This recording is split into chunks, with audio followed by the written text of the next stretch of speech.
Currently, I'm a coach, and I'm here to share with you my story and what happened about in 2015, which is 6-7 years ago now. Seems like so much. Seems like a whole different life. So, I was born and raised in Morocco. If you guys don't know what that is, it's in North Africa. I came here when I was 18, studied marketing at FIU, started working at Zimmerman. If you guys know it, it's here in Fort Lauderdale. Did market research there and advertising. Then moved to LA worked at a different company, continued doing market research and strategy. So all in all, I did that for about 10 years. So when I was 32, living in LA, living the life like I would call it back then. I had a good job. I was getting paid well. Lived in Hollywood. Drove a nice car. Was single. Partied in Hollywood. Sounds like an amazing life, right? One day I woke up and I had bronchitis. Got really, really sick. And I lost my voice. I couldn't speak either. So eventually I got better. And a couple of weeks into it, my voice didn't come back. I still couldn't speak. A couple months went by and I still couldn't speak. So I went to doctors and I checked out what was happening, and they just said, well, there's nothing you can do on your vocal cords. You just kind of like have to wait for your voice to come back. So up until that point, you know, I'm 33 years old. Life, I had followed life as everyone follows life, right? You're born, they tell you what to do, you go to school, you get a degree, you get a job, you may or may not get married, but preferably yes, right? You may or may not have children, but preferably yes. Basically, this is how we create each other, right? This is what makes you fit or what doesn't make you fit. This is what makes you okay, what doesn't make you okay. This is what makes you belong, what doesn't make you belong. So you don't question anything, right? You kind of a robot. You just do what you're told to do, and you never question it. And it's loud in the world, right? So you're busy doing these things, and you never pause, right? When I lost my voice, I still didn't pause. So I even changed jobs. So imagine I can't speak, and I changed jobs, and I moved to a different corporation, and I got the job, which is crazy, you know? And I'm here starting a new job with new responsibilities, and I can't speak, you know, I get to a point where I'm basically managing clients. I'm traveling to present data and research. You know, my clients were Starbucks, Red Bull, Sony Entertainment. I had big clients, Clorox. And my job is to tell them, hey, this consumer research, right? This is what you need to do next. Or launch this product, don't launch this product. You know, one of my clients, it was a series. I can't really say who it was, but kill this character, keep this character, you know, this kind of stuff. And I'm doing all of this and I'm not even speaking. Like I'm like, you know, this trying to force sound, but nothing is coming out. So I'm doing a lot of things in writing and still killing it. I don't know how, but I'm like, I was like determined. And I loved it too. I loved market research. I'm like determined that I'm gonna go on. This is my life. This is my identity. This is who I am. I'm a market researcher, and nothing is gonna stop me. You know, I was doing yoga a little bit here and there, kind of like when I had time, when I wasn't partying. I was either working 14 hours a day or I was partying, and finding some time to sleep and maybe a little bit of yoga here and there, and hiking and things like that. That year, so I'm not even speaking. I changed jobs. I went to Burning Man. Spent 10 days there. I dated a guy, broke up with him. I don't know how. But I'm continuing this life. And one day I remember, you know what's crazy? Is whenever I had beers, I could speak. Not any other alcohol. Like when I drank beers, so I'm like, ah, and then all of a sudden I drink a couple of beers and my voice is working. I went to my doctor and I was like, this is trying to explain to me, this is what's happening. They couldn't explain it.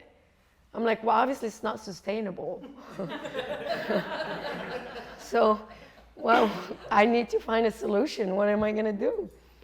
And that doctor was just kind of like, you gotta wait it out. 3 months, 4 months. So this happened. I lost my voice in July. Now we're in November, and I'm walking around in the office trying to tell this guy what to do, Matt, that I just hired. So I'm hiring people too. And I tell him, something like that. And he's like, hey, Sarah, I think you have some sort of polyps on your vocal cords. My friend just kind of had that. You should go check out this doctor. And so I did. So I went to this doctor, and he was like, oh my God. And I'm like, nothing follows, nothing good's gonna come out of oh my God. So, and he's like, this is a complicated situation, go to this doctor. This doctor is called the voice doctor in LA. She basically worked with singers. So she did like Adele and Britney Spears and all of that. So I go to her, and then she, they do the whole camera thing where they see, and she's like, you don't have polyps, you actually have cysts. And you have 3 or 4 of them, it's complicated. You might have had one. She's like, how long has this been going on? I was like, since July. So now it's the end of November. And she says, okay, you've been pushing it. I'm like, well, yeah, life goes on. What am I supposed to do, And she's like, well, you pushed it. So now you've really damaged your vocal cords. So you're going to have to go through speech therapy. You're going to have to go through surgery. It's going to be a long process. So I'm like, damn, what am I going to tell my boss? Because my boss, I'm like, well, my voice it's coming back. I'll go for lunch, have a couple of beers, and come back with like a stronger voice and like a little bit buzzed, but I'm like doing okay, and like to give them some hope so they don't let me go. And at the same time, in California, they can't really fire me. It's disability. It's a good state. It's an employee state. So I'm like trying to do my best to keep my job, to keep going, to keep it moving. And then, but she gave me the news, and I just got really depressed. So we started the speech therapy, and then she scheduled me for surgery in February. So I'm like, oh, really? Like, we can't do it right now? She's like, no, you don't know how to speak, so we're gonna have to wait. I'm like, what does that even mean? Well, you gotta speak from here. I'm like, that's the kind of stuff they say in yoga. No, this is real life. Yoga's not real life. What are you talking about? This is the mindset I'm in, right? I gotta work, I gotta do money. What are you talking about? She's like, well, no, you gotta talk and breathe from here. I'm like, what? No, you talk from here, you breathe from here. What are you talking about? So anyway, I'm stubborn, right? I mean, it's been 4 months, I'm not speaking, I still haven't done anything about it. So that tells you how stubborn I am. So I start to kind of relax into it. I speak to my boss. We come with a better plan. It's to her helping me take more responsibilities from me. So I'm preparing myself for the surgery. So I'm still going out, right? I'm like still partying, and I'm not gonna miss out on partying, my social life and all of that. So comes February, we have the surgery, and she tells me, whatever you've been doing up until now, since July, you're gonna immediately stop it. Meaning, you are no longer gonna make a sound. You're gonna chill. You're not gonna do anything. You're not gonna exercise. You're not gonna say one word. You're not gonna go out. You're not gonna do anything. And I'm gonna give you steroids. I'm like, are you gonna give me steroids and you want me to stay at home? Like, are you crazy? It's like giving someone Coke and telling them to sleep, And she's like, if you don't, you're not gonna heal. So you're gonna stay like this. So I was like, okay. I was like, not even exercise, not even like, she's like, not even like hot yoga or any of that stuff. Not even sex, nothing. So I learned that basically for us to create sound, it takes everything in your body to create that vibration from your vocal cords. And so me doing any sort of exercise would put tension on my vocal cords. So I had to completely chill. So comes the day I have the surgery, and then she's like, okay, go home. I'm like, how long is this gonna go on? She said 3 to 4 weeks. Okay, so I have the surgery, I go home, I try to work from home, do emails, obviously can't travel, I can't do any of those things. Things just get really hard at work. I cannot work anymore, so I stop working. So I've lost my job, I lost the little bit of yoga I was doing, I lost my social life. I lost basically what was my life up until then. I finished Netflix and HBO and Prime and Showtime. And then I got really depressed. It's kind of like my life, I was going at 200 miles an hour, and it's like I hit a wall, boom, and I collapsed. So I got really, really, really depressed. Started meditating. You know, I'm like, what is this Om they're doing? This. I can't even do Om anyways, but okay, whatever. There's nobody else I can hang out with but myself anyways.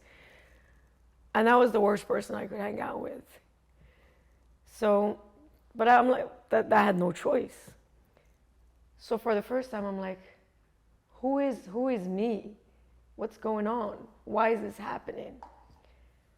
And I got really, really depressed to a point where like I was suicidal. Especially when I went back to the doctor and she said, you know, this is gonna take a little longer. So it's not gonna be 3-4 weeks. It might be a few months. I'm like, are you kidding? Like, I can't even speak, right? So imagine she's telling me all these things, I can't speak. Imagine, you know, having this conversation, trying to have a conversation with my boss about I can't work, and people are talking and you can't answer, right? What do you mean you can't work? Till when? Are you okay? Are you gonna come back? Like, so the more people speaking to me, the more I'm getting pissed because I can't say anything. And I noticed people speak faster than I can write, right? Because regardless, I try to go out and people are trying to have a conversation with me, right? So imagine you're at this party in Hollywood and people are like, nah, and they're like having fun and they're like drugged up and like dancing. So how are you? And I'm like, and I'm like, I can't, and so I'm like, I had surgery, you know, like I can't speak. And they don't know what to do, right? People don't know what to do. Because it's not a disability where people see it, right? Like if you're missing a leg or if you're missing an arm or if you're missing an eye or whatever you're missing, people can see it. So they react to it immediately, they adjust. But missing a voice, people don't know what to do. They don't know, first of all. And then when you don't answer, they think you're rude, right? If you don't write it, they look at you like you're rude or you don't want to speak or you think, who do you think you are? And when you tell them, it goes so slow, right? They tell you something and then you have to write. And then by the time you write it, especially if you're in a group, they've moved on to the next conversation. So that got me depressed. I'm like, I'm not going out. That's it, forget it. Let me really just hang out with myself. So I learned a lot through that period of like how loud the world is and how fast people go and how fast I was going and how unaware I was and how unaware most people are of who they are and how they behave and how they talk. So one day so this February, March, I'm like really hitting rock bottom. She's like, you're gonna wait and we're gonna see. I had to sign a piece of paper saying that if I never get my voice back, I wouldn't sue them, and that's a possibility. So my friends were like, well, learn sign language. And I was like, absolutely not, because I will speak again. I'm not because anything, but because that's going to create some stories in my head, and I'm not going to, there's no way I'm going to do that. I will find a way to speak again. So one day I'm hanging out in Runyon Canyon. If you know about LA, it's this amazing park where you can go hiking. So I'm hiking there, like the small little, I used to go there for meditation. So I'm sitting down meditating. So I was like, God, give me a sign. And then I hear this voice telling me, oh, you know God? That voice, is driving me crazy. Oh, now you want to talk to God? I'm like, just shut up. Oh, really? You think he's going to help you now? Like, really? God did this to you. And there's the other voice, like, just, there's a lot of voices. It was really loud in my head. And God said, I heard this. Maybe it was God, maybe it was not, whatever, who cares? But he said, go hang out with monks. They don't speak either. So I'm like, what a great idea. So I bought a backpack from Amazon, bought one of those towels, bought a couple of things, small little backpack, and bought a one-way ticket. And everybody's like, are you crazy? You can't speak. You're going to go to Asia? I'm like, yeah, I'm going to Asia, So I bought a one-way ticket, went to Hawaii first, hang out there for a week. And then I bought a ticket to Seoul, Korea. Went to Korea, landed in Seoul, had a major panic attack. No one looked like me. I've never been to Asia. And I couldn't speak. So that voice got louder. Are you crazy? What are you doing here? You can't even speak. And I'm like, relax. Even if I speak, it's a whole different language. Who cares? That doesn't even matter right now. And she's like yelling at me, right? It's this voice. She's like, I don't know if you guys know you have this voice too, but she's like yelling at me really loud.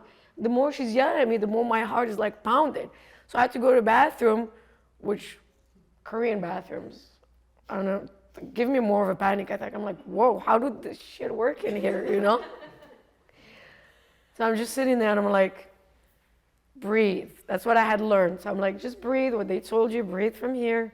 Relax, just breathe. So I'm breathing and she's yelling. And I'm like, okay, we're here anyways. There's no going back. You crazy. Then you put us in this situation. What are you doing here? We're going to die. We're going to die. We're going to die. So I'm just breathing. Eventually, she calmed down. And so I find my way to the hotel.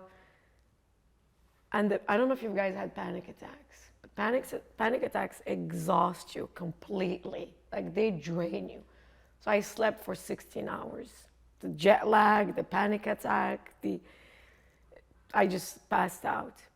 16 hours. So the next day I wake up and I'm like, okay, my body feels better. My nervous system is calm.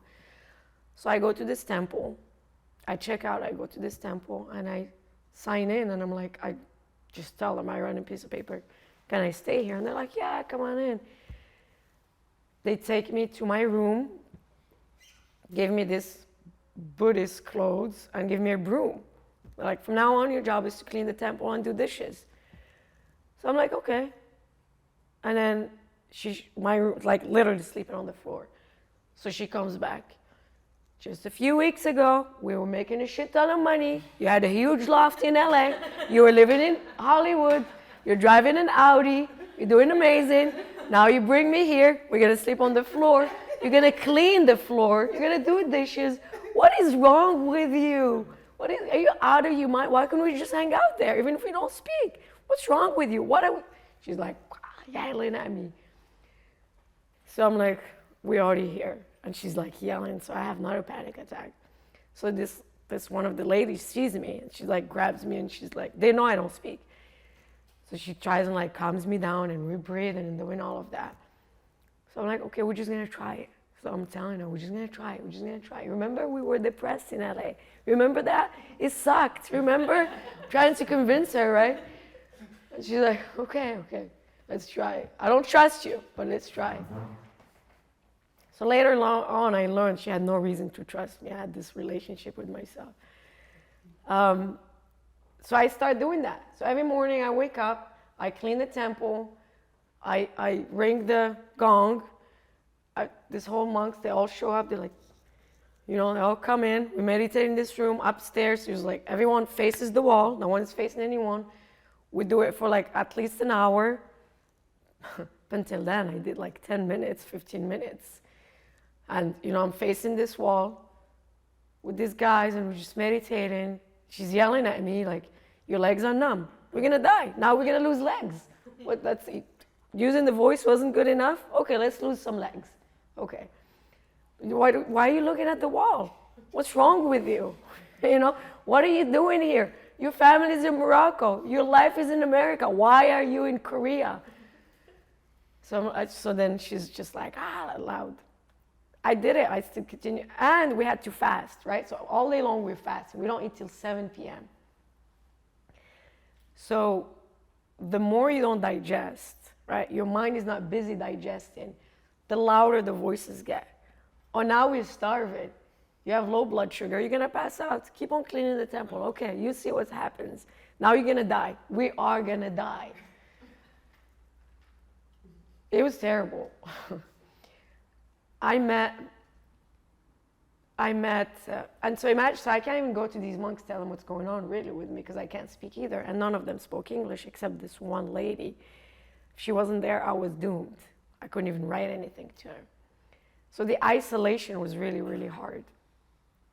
Then one day they tell me, hey, big wave monster is coming. So this guy is the head of kind of Buddhism that China put in place instead of the Dalai Lama for Korea, Japan, and China. So they tell me he's coming and he's never there because he travels a lot. So he comes and I get to meet him and they tell him, this lady's here from America, blah, blah, they tell him the story, my story. And he's like, oh, really? So he tells her to tell me because he doesn't speak English. I have this issue too in my voice. I lose my voice a lot because I speak a lot and blah, blah, blah. And it's a way to reconnect. Tell her that this is good, that it's happening to her. So she tells me that and I give him the look like, this is good? You're like, really? So he's like, he gets up, he's like, this very gentle, loving man. And I'm pissed, right? I'm like the opposite of him. I'm like, you don't understand at all. He gets up, gets me this little bottle of Himalayan salts. And he says, tell her to suck on this every night before she sleeps. And before she leaves Asia, she has to go to Nepal. So she tells me that. So I'm like, okay, this little man, I just had surgery, whatever. At this point, I'm like desperate. So I'm going to do whatever they tell me to do. Sacrifice the chicken, I'll sacrifice the chicken. Right? Drink the blood of the chicken, I'll drink the blood of the chicken. I'm willing to do whatever it takes. And I'm still in that place of just give me my voice, I can go get my job back, right? Because that's who I am. That's my identity. And the more I thought this way, the more my voice wasn't coming back. And I'm just sitting there meditating, and things are coming back to me that I never knew happened in my life. So I remembered a lot of things, and I asked myself, who am I? And that question completely disturbed me. Because for me, I'm the daughter of such and such. I'm the sister of such and such. I do this job. I live in this place. I dated these guys. I drive this. This is my title. Like things that I was attached to, basically. That's who I am. And so things had started coming back and things that I didn't want to remember because the body does that, right? The nervous system does that. The brain does that. It doesn't want you to remember things. So I remember terrible things. I didn't know what to do with them. And the monks would just say, sit with it. I'm like, come on. What do you mean sit with it? Like, I'm a very pragmatic person. Give me a technique, tell me, give me some structure. Tell me, just sit with it. And that would piss me off. I remembered, for example, something that was really terrible that I remembered that I was molested as a child. And I never knew that. And it came back to me, and it was so clear. And like, I remember the guy and everything. I remember the times, the ages, all these things. And what do you do with such memory? And I told the monk, and she said, sit with it. And I got pissed. She could see it in my head, and I was getting up, and she grabbed me, and she's like, okay, so we did sun salutations 108 times that day. I'm like, I would take sit with it right now.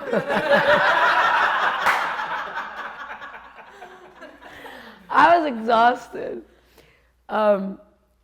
So I processed all this. I found some sort of peace. Not peace, but I got tired.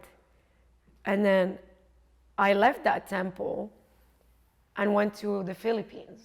I was like, I need some sun. It was really cold. It was wintertime in Korea. Like, I need some sun. I need people, normal people. I need the beach.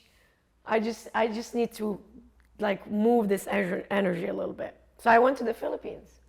So I tell my family I'm going to the Philippines. They lose their shit. Are you crazy? It's the most dangerous country in Asia. You cannot. And they're going through the elections at that time. Was what they call the equivalent of Trump.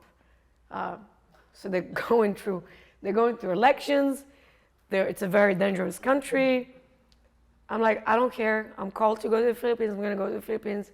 I've got nothing to lose at this point.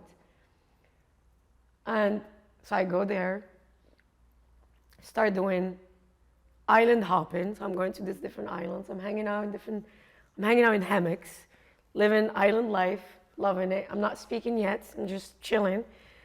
I'm meeting all these people and tell them all. By now it's written down, There, okay, leave me alone. Oh, okay, some people have pity for you. Some people look at you like they don't understand. Whatever, I didn't care anymore. However you take it is up to you. I was in Boracay, this island, and then I'm hanging out with this lady from Australia, and she's just talking, right? So people love me because they talk and I don't, right?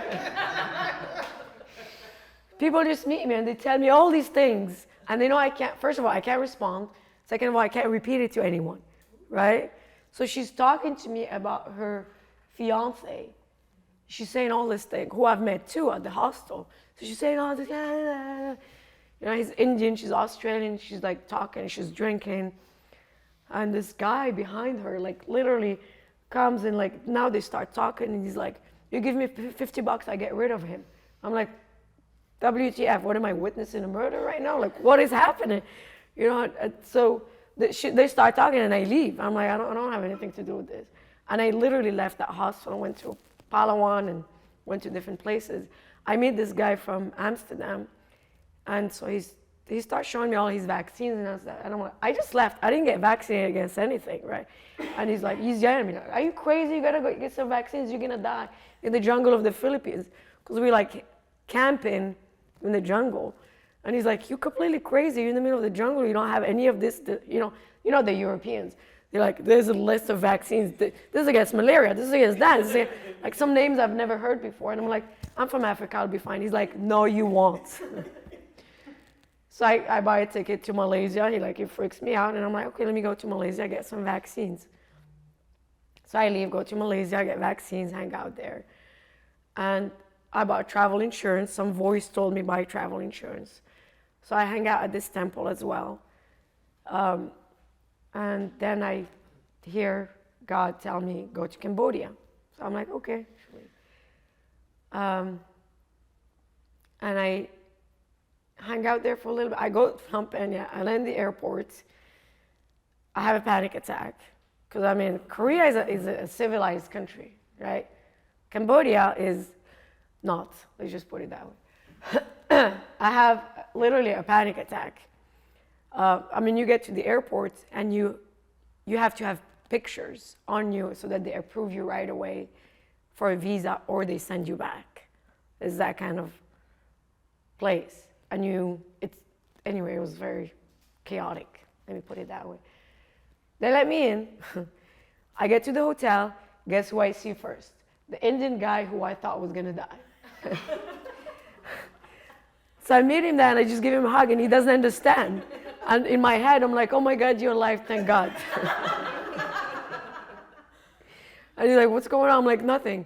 So I write, where is your blah, blah. And he's like, oh, we broke up. I'm like, thank God she let you get away with it. And then he's like, but she's here. As in like around here in Cambodia. And so I write, run. He doesn't understand. I'm like, I don't have time to write all that stuff. Anyway, I started doing some temple hopping. So I always say, back in LA, I used to do bar hopping. And then in Asia, I'm doing temple hopping. Meeting all these kind of monks. And they're cool. They're actually really cool to hang out with. They're very wise. So I go to Siem Reap. I take this bus for 11 hours from the south to Siem Reap. And it's just me as a woman, and there's 11 Cambodian men for 11 hours on this trip, and I'm not speaking. I just didn't care at all back then. So we're on this bus, we stop at this local place, we all get chicken, right? They eat chicken, I'm like, I'm gonna eat chicken too. By the time I get to Siem Reap, I'm dying. Like, I have the worst pain, the worst intoxication. And I go to my room, and then I go to the bathroom, and it's just, I've never felt that sick in my life. I got so sick, and I was so tired by then, that I was like, you know what, God, I give up. That's it, I'm done. And I just wrote on a piece of paper, like my parents' phone number. So I'm like, look, so them just find me. But I'm done. That's it, I'm done. You wanna, I don't know how far you're gonna push me, dear God, but I was like, basically, fuck you, God, I'm done. And I literally pass out. And as I pass out, I hear my mom's voice calling my name. And she's like, Sarah, Sarah, you can't go now, it's not time, wake up. So that wakes me up. So I wake up, I go downstairs. And you know the tuk-tuks that they have in Asia? So I'm like, take me to hospital. I'm like, okay, there's a hospital right here. So I wrote, and I remember I bought travel insurance when I was in Malaysia. So I was like, I show him it, and he's like, oh, you can go to an American hospital. And I was like, yes. So they take me in this tuk-tuk, and I'm like puking in the tuk-tuk, you know. I make it to the hospital, give them my passport, everything, and I pass out. For like, I'm in a coma for 2 days, like completely gone. I had fever, it was like 110 fever or something. But I was completely dehydrated. They plugged me and everything, and I'm just like, okay, I completely surrender right now. So I wake up 2 days later. And I'm like, oh, coming back slowly, start to feel better. And then I decide I'm gonna go to this temple outside of Siem Reap and just rest there. That's why I need to rest. So I'm just gonna go and rest there. So I go rest there, start doing yoga, they do meditation. I'm staying at a hut with this gecko, my friend the gecko. We're hanging out, and I'm just meditating deeply. I kind of like, that was my rock bottom. Sometimes you think you hit rock bottom, but it's not rock bottom. And now like completely surrendered. I'm like, okay, whatever it is, it is. And I realized I don't need to go back to that job. I don't need to be doing those things. I can do different things. You know, I start to really meet myself and who I am and meet God, really.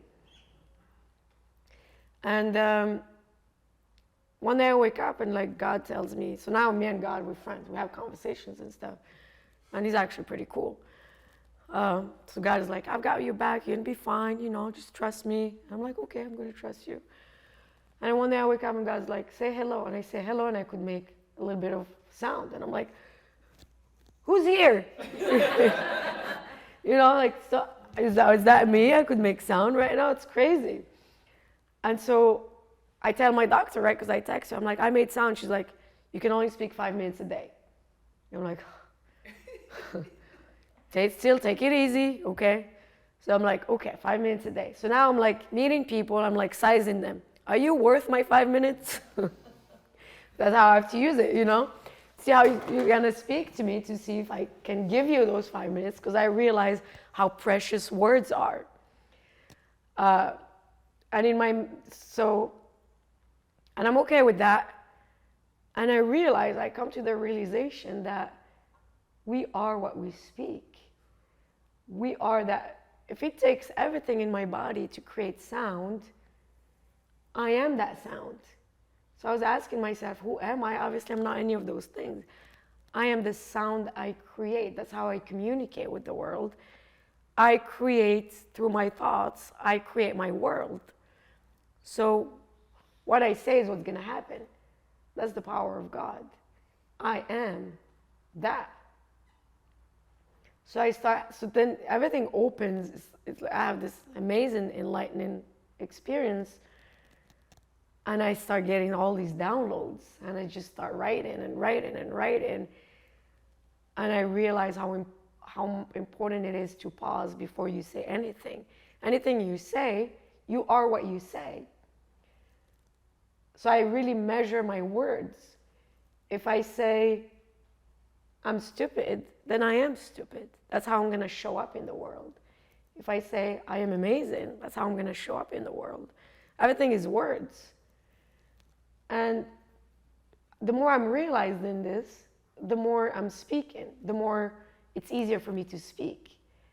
The more I'm stuck in the stories in my head, or I'm stuck in negative talk, right? The more I repeat what that voice, the one that yells at me, the more I say what she says to me, the more I tense up, and the more I'm miserable, and the more I believe her.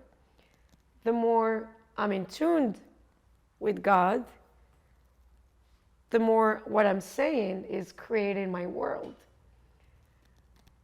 So I have all these realizations, and then I'm like, Cambodia gave me my voice back. So God says, go give it back. So I volunteered at this orphanage and start teaching kids English. I'm like, the first thing we can do is help someone. So I start teaching Cambodian kids English at an orphanage.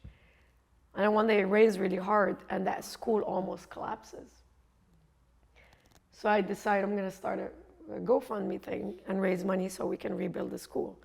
So I write on Facebook, hey guys, everybody chilling in America on your couches and stuff. I'm in Cambodia, no judgment, live your life, that's great, but can you help me out with this? And so I start getting money, starts pouring. And we rebuild the school, which was amazing. And then God was like, okay, it's time to go. So I left. So I walk the borders from Cambodia to Thailand. And now Thailand's a whole different beast. So I go there and I learn walking meditation, and I learn different things. And I'm hanging out with this monk, and he's like, where do you come from? I said, America. He's like, where in America? I said, LA. And he's like, what are you doing here? So I'm like, I'm just had this thing happen to me. I'm just trying to find myself. And he's like, you're crazy. You're crazy. And I'm like, okay. And he's like, what you're looking for is within you. That's the first time that really hit me. There are a lot of things, people say a lot of things, but sometimes you don't hear it, right? It's not what people say, it's where you're coming from. It's your ability to listen that changes you. You can tell me anything, and I might hear it, it's about me, am I gonna hear it or not? Where am I coming from is what matters. It's not about what people say. It's about where I am. Who am I being in the moment? Can I hear it or can I not hear it? And that day I was able to hear it. So I was like, yeah, you're right. Actually, I've been getting all these downloads, and I wrote all these things, and he's like, hey, he's like laughing, making this smile, and then he's like, okay, let's walk and meditate. So we're doing this walking meditation. It's a very small room, and he's like, 1, 2, 3, and he's like, he turns around, he's like, did your mind wander? And I'm like, yeah. He's like, we're gonna start again. 1, 2, did your mind wander? Yep, we're gonna start again. So it's like the walking meditation is like just completely being in it.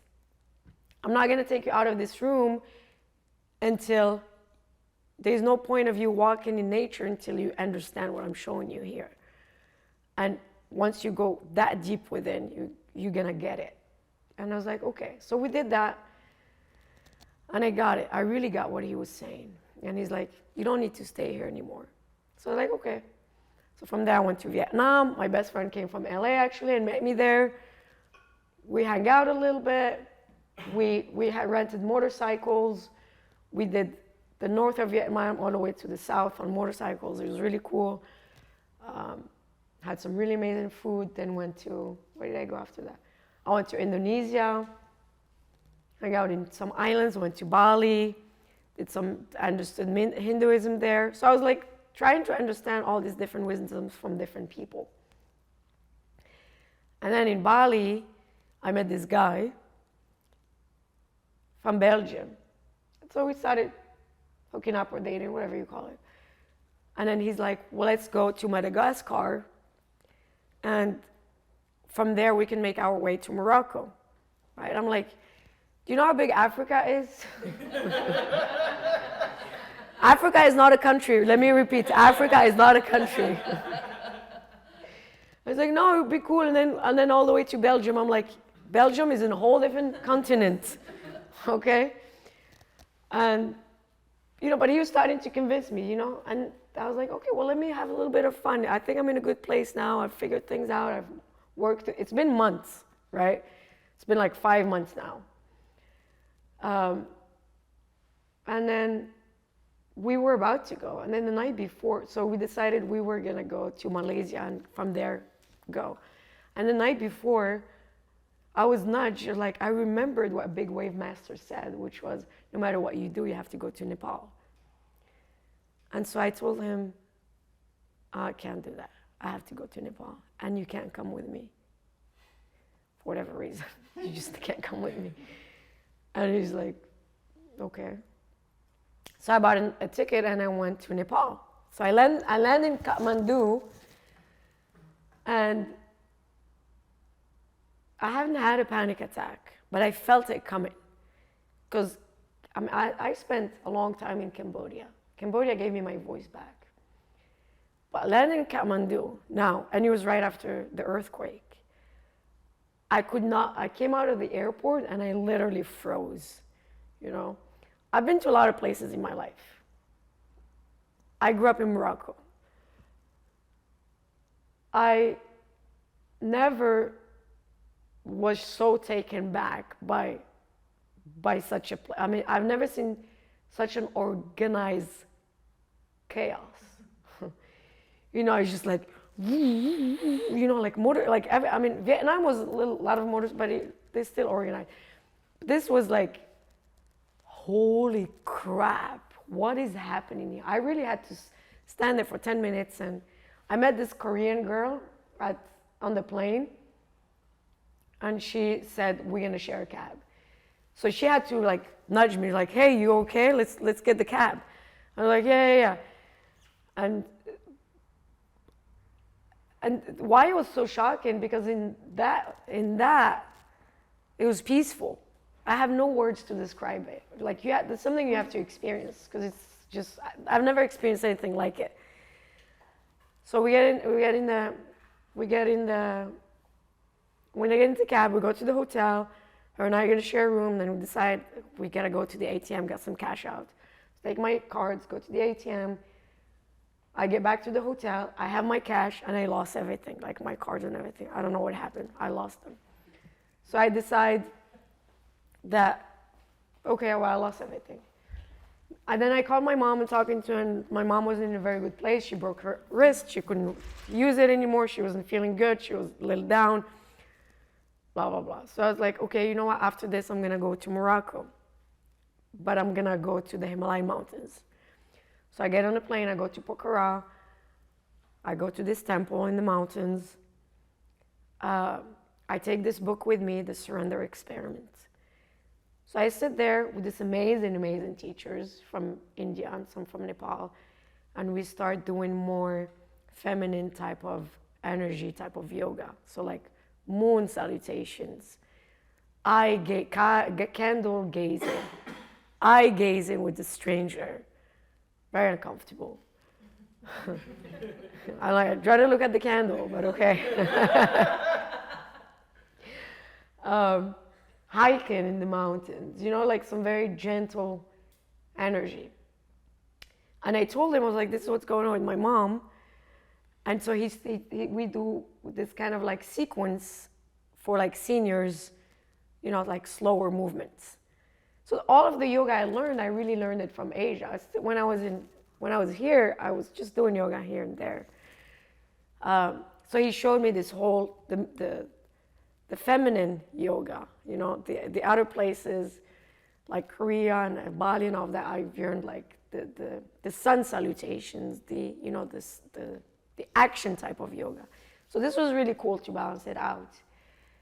I spent about a month there, and the surrender experiment completely changed my life because it really, really helped me really surrender.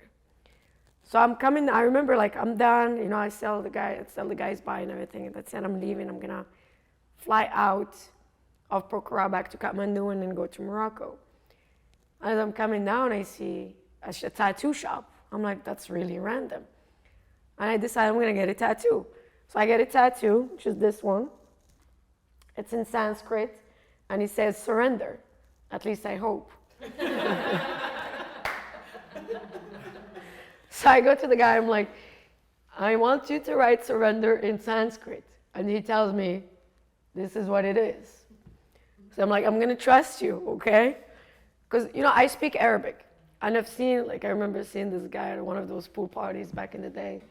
And he had this huge tattoo, and he's like one of those guys.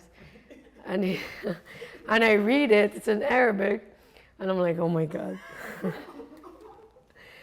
So I'm like, okay, I hope, but this is at least small and whatever. It's not gonna be, you know, because the guy thought he said like, I'm powerful. It didn't say that at all. So I'm like, whatever. It's in my wrist, and that's the energy I want for it, and you know, whatever. So he does it, and then I leave. I go to Morocco. I call my friend to buy me a plane ticket because by now I have no money, I have no cards, I have nothing. I had to cancel everything. So I don't tell my parents I'm coming. By now I'm very zen, right? Like no one recognizes me. Like I don't even recognize me, right? I go from like this Sarah, like very business oriented and doing this and like playing around and partying and drinking, all those things. And now I'm just like really zen and cool and like whatever happens, happens. I'm completely surrendered, right? I'm like totally okay with everything. And I walk into my parents' house to surprise them, and no one is there. Rule number one, if you want to surprise someone, make sure they're there. So I go ask around, I'm like, what happened? And they're like, oh, they're at the beach house, which is an hour away. I'm like, oh my God. So I have to find a cab, get on the cab, and then go to the other city. So I go there, walk in, like my parents were like, my mom was in the shower, she came out naked. Now my parents are Muslim, right? So my dad's like yelling at her, like the cab driver's still there, I have no money. So I'm like, Dad, can you pay the cab? And he's like, what? You can't even afford a cab? What happened to you? And he's like yelling at her, there's a man over there, why are you naked? And I'm like, guys, just breathe. And they look at me like, what is wrong with you? Don't tell me to breathe. I'm like, no, just breathe. Everything's in the breath. My dad is like, what the fuck? It's like this whole scene, I would never forget it. So everyone calms down eventually. So I tell my mom, would you trust me with something? I want to help you, because she's like, she can't use her hand. So I'm like, you and I, every day we're going to go to the beach at 7 a.m. and we're going to do some breathing, some yoga. My mom is very open-minded. Let's put it that way. She'll try anything. So she's like, yeah, sure. So we start doing that every day. We go to the beach, 7 a.m. My mom at the time she's 75 now. So this was in 2000, like the end of 2015 or 16. So deduct that, whatever. Like 68, 69. And so we start doing that every morning. We go to the beach, we do breath work, we do yoga, what I had learned in Nepal. By the time I left, in 30 days, my mom was fully functional. Not only that, because she goes to this gym for seniors, she started teaching the sequence. So my mom became a yoga teacher, which she still does. She teaches yoga at this gym, based that sequence that I taught her. And now every time I go back, I'm like, I'm famous, right? With all these women, they're like, oh my God, my daughter, I used to have this and he healed me. And is this how you breathe? You know, like this is how you breathe. And please show me, where do I put my hand? Where do I do it? My shoulders relax, you know, and my son has this, can you help him? You know, so it's really beautiful to witness and it's funny. So after that, I went back to LA and I was like, you know what, I can get a job. You know, my daddy's like, get a job, go back, you know, go back, get this thing, get working. I'd say, get back on your feet. You're good at that, do it. So I was like, you know what, let me do it. So I got a job, I interviewed, actually got a job at Netflix. The day of, my body couldn't move. I couldn't go. So I called HR and I was like, I can't do it. I'm sorry, I just can't do it. So I decided, you know what? I have some money. I really don't have to work for a year if I choose to. You know, I can use my savings. So I'm just gonna do that. Let it extend. Who says I have to go back now? Let me continue Asia in LA. So I did that and I just started, I hired a coach to help me because I was like, okay, sit with it is great. I got it, it's good. Let's also get some sort of structured feedback. So I hired a coach to help me figure out my next steps. So I worked with her for 6 months and by the end of it, she was like, you need to be a coach. So I was like, oh, okay, cool. So I realized before I was researching why people buy what they buy. That's what I was doing. And now I just research why people do what they do. It's the same kind of like set of skills, using some Eastern philosophy and also my pragmatic brain and just combining the two. Then I did the Tony Robbins coaching school, so trained with him for 6 months, and then my training continued going. So mixing, you know, some breath work, some yoga, some movements with some sort of structured thinking, pragmatic, and some understanding really how we human beings are so powerful and we have the ability to create. And the voice within each one of us is within each one of us. No one is better than anyone, no one is worse than anyone. We just get lost in stories and in the programming and what happened to us. We just get stuck. And we don't know how to use our words. We think sometimes gossip, for example, is a very bad thing. In the sense of, for me to say anything about you, I need to create that energy and it needs to come through my vocal cords for me to even say it. So I have to feel it first to even say it about you. So I'm not hurting you, I'm hurting me. So why would I judge you when I can acknowledge you? Because if I acknowledge you, that comes through me. So I'm acknowledging me as well while I acknowledge you. So it's a win-win. When I judge, or when I say anything that's negative, it comes through me. It's not about you. So I'm hurting me first. So I also started seeing how like all these things, you know, all religions started off well. And some of them drifted, obviously, or all of them drifted, I don't know. But they all mean well. No, don't steal, don't gossip, you know, all these things. Pray, therefore your own good. Stillness, pause. You know, God doesn't care that you don't need to pray for God. God doesn't need anything from us. You know, but when we pray, we create that, right? It comes from us. And when you say it, words are energy. You know, when you go in the universe, you hear Om, right? It's a neutral place because God or the universe or source or whatever you call it is just a neutral, peaceful place. It's not negative or positive. And there is that God inside all of us. And how we co-create with the universe or with God is from that peaceful place. That's why we're powerful. So the meditation and all of that, you go from pain to peace to creation. You do that dance. When you're pain, you're stuck in those stories, right? He did this to me, or that happened to me, or it's his fault, or, we get stuck. And it's painful. Things that I told you, I got molested as a child. I have no hate towards any of those guys, because I realized that hurts me, not them, right? If I stay there, it hurts me.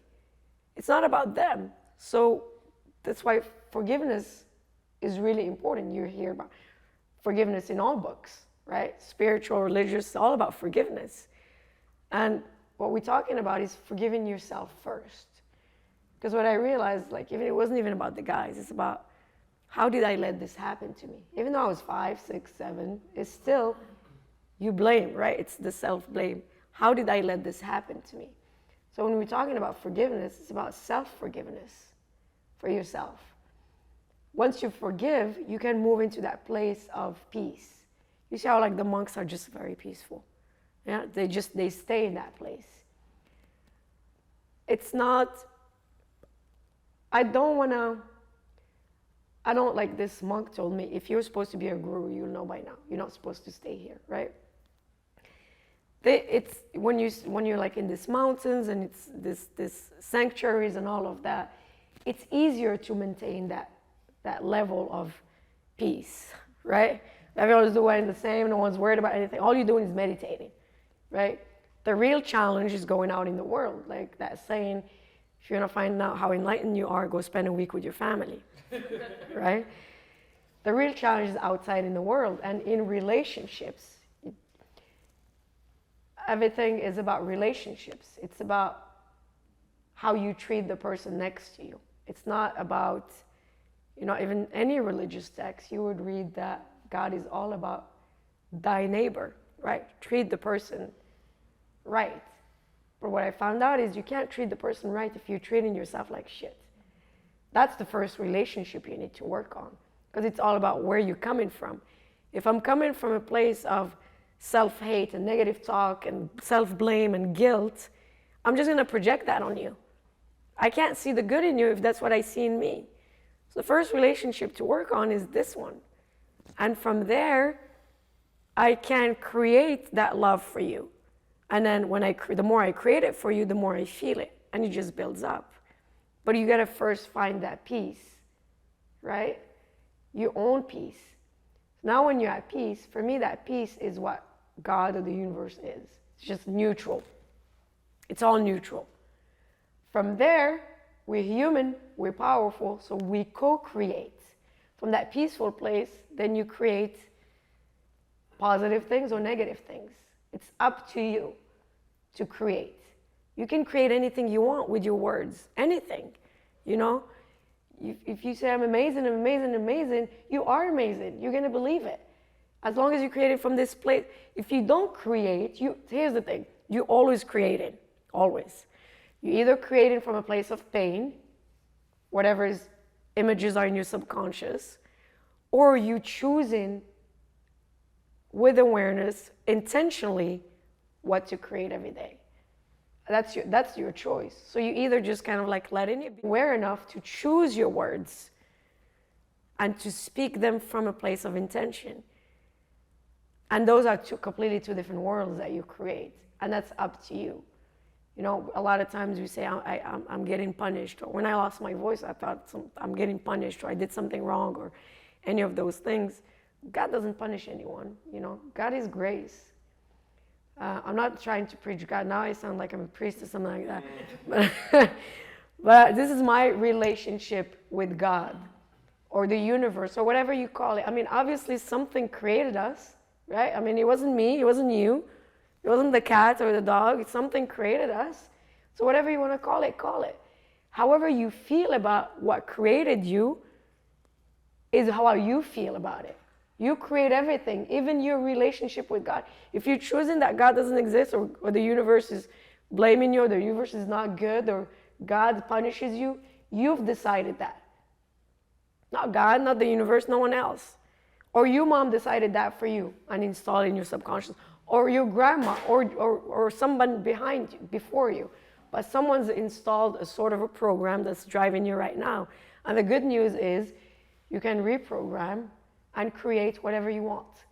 And you can use your voice to do that. But it's up to you to find that voice within to do that. Thank you for listening.